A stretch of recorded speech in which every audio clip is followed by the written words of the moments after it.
Things that the agency does not tell you during the recruitment. Number one, medical, how do you call it? Medical insurance is a propaganda, okay? Medical bill is on your side, guys. When you come to the Gulf, the medical bill is on your side. Get that into your mind and into your head.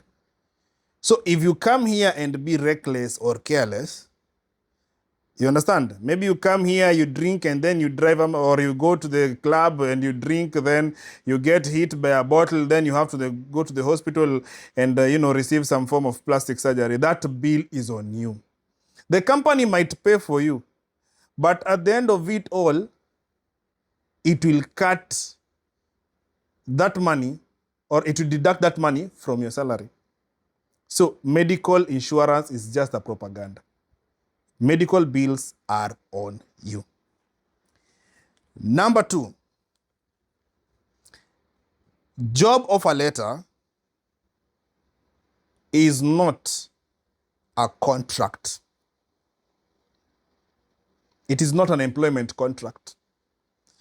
Once during the recruitment activity or the exercise, the agency is going to give you a job offer letter from the company that you will be working for in the Gulf. No problem.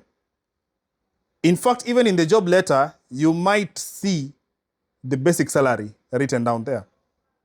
Some things are going to be stipulated very clearly on the job offer letter. But you'll realize that once you come to the Gulf, you will have now to sign the employment contract. And in some cases, you're going to realize the salary that you signed for in the job offer letter does not match with the salary that you are signing in the employment contract letter.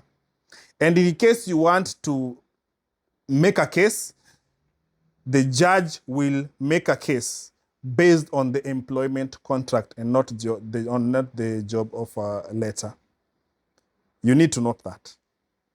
So come prepared, especially delivery drivers. I've seen this a lot with you guys. The job offer letter says you're going to receive a 150 basic salary, and on top of that, you're going to be receiving allowances. Then you come here and then you realize the employment contract says that you're going to be paid per order, and there is nothing like basic salary. So come here sharp mind, okay? Be a sharp boy when you come here. Accept and adapt quickly, because that's how things are. Number three, the contract says 2 years. Most contracts says 2 years, basically, by the way. But the bad news or the sad news is that even those 2 years can, sometimes you cannot finish them. You might find yourself only working for 1.5 years, maybe even 1 year, and then the contract becomes terminated. It has happened to me. I know how it feels, and I know what I'm saying. So just because you signed for 2 years contract, it doesn't mean you're going to last for those 2 years. Something can happen while you come here. So the best thing to do is immediately you land, start putting your money into good use. Use your mind. Use your brain. Be wise. Lesson learned the hard way. Once you land here, start saving and investing your money, because you never know. Things happen. Number 4, medical checkup is done every time you go for a vacation. I don't know if this happens with other companies or it's just our company. But in our company, every time, especially Africans, every time you go for a vacation and you come back, medical checkup has to be done. So don't think that once you passed the first medical checkup and then you came to Gulf and then you passed the Gulf medical checkup, that it is done. No. When you come back again from vacation, chances are, randomly, you might be selected by the Ministry of Health to conduct the medical checkup. So don't go home and mess things up for yourself during vacation. Sawa. Number 5, most of the agencies don't give you the full job description. This one has happened to me as well. You find most agencies, they just tell you what you want to hear because they want to make money and they want you to accept the job so that they can get that commission. So they will tell you what you want to hear. They will tell you the eyes on it, the icing on it, but they're not going to go deep in it. So they're not going to give you the full job description. So you realize that once you come here, what you had imagined in your mind turns out to be something very or totally opposite. This one has happened to me as well. So you need to come here prepared because in the job offer letter, it says you're going to be working in the office. Then you come and realize, oh my God, yes, it says in the office, but guess what? You will be making tea for people in the office. And you have paid 200,000 commission. Yeah? You will be washing the toilet of the manager. You understand what I'm saying? Agencies or agents don't give you this full job description. So once you come here and then it hits you, the reality on the ground hits you, don't become scared.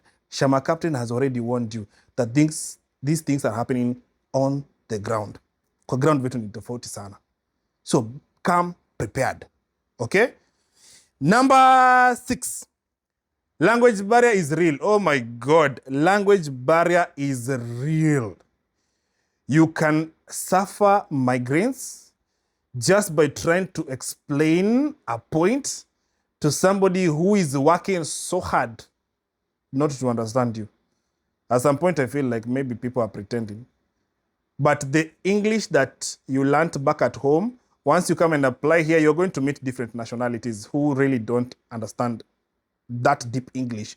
You're going to realize that the English you learned in nursery school and the English between the English you learned in nursery school and the English you learned in high school, maybe class 8 and above, you will have to use the English you learned in nursery school, my dear people, so that you can understand each other. So language barrier is real.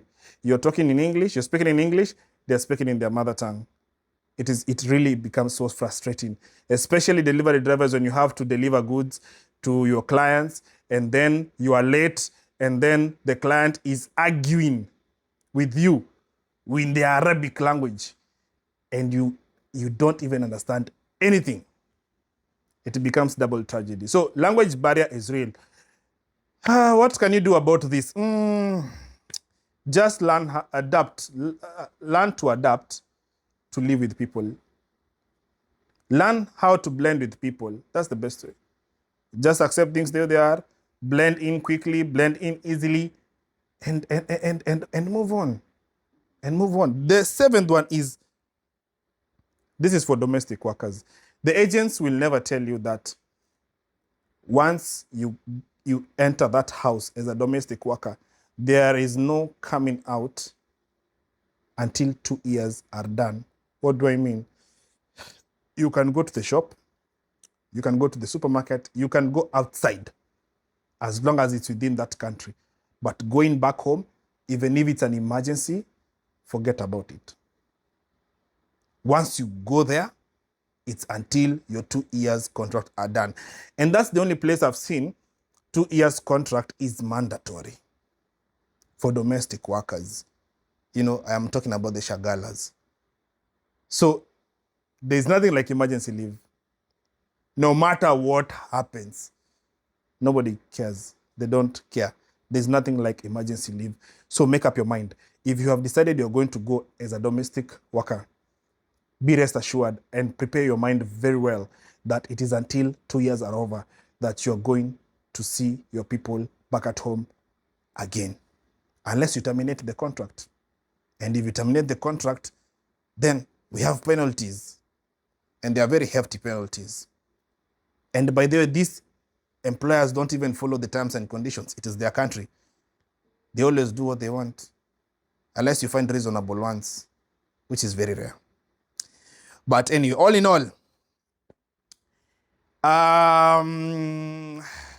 Gulf region is not your mother's home. Tough love, eh? That's the hard truth. It's not your mother's home. So don't come here expecting gold on the roads or milk and honey to be served in your pots. No. Once you come here, you need to know why you are here. You have come here to earn a living, make money. That's why you are here. Okay?